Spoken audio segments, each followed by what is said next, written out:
Officials from the Security Ministry, led by the Minister Lieutenant General Henry Tumukunde, appeared before the Presidential Affairs Committee of Parliament to justify their budgetary estimates for the 2017-2018 financial year.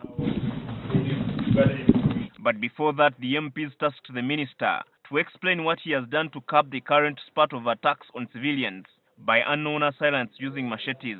The assailants also typically first warn their victims before striking.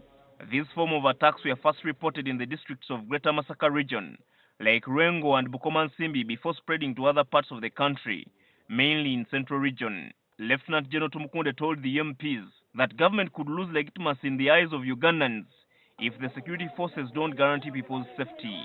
If people are necessarily inconvenienced, they don't vote correctly.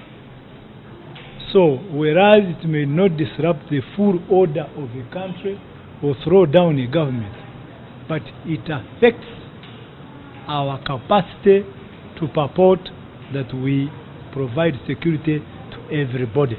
The minister then appealed to the committee to support him to urgently have the Security Ministry allocated an independent vote to fully finance its departments, like the internal and external security organizations that gather intelligence on criminal elements locally and abroad. You must have sufficient intelligence. That's when you are preventive enough. That's when you can predict the situation. That's when you can stop bad things from happening. If you look at ISO, they have a funding gap of 22 billion, to which they think the mobility is a problem to them. Now, if you can't move where you can get the information, that means you can't operate. Currently, the Security Ministry is under the budgetary vote of the Office of the President.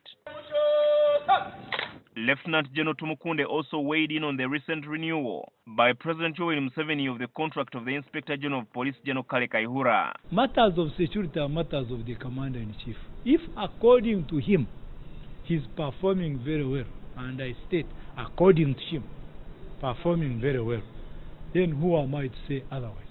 Not that I'm about to say otherwise. Kaihura has been at the helm of Uganda Police since 2005, and his new term of office will run till 2020 if the Parliamentary Appointments Committee approves the renewal. Herbert Ziwa, NTV at Parliament.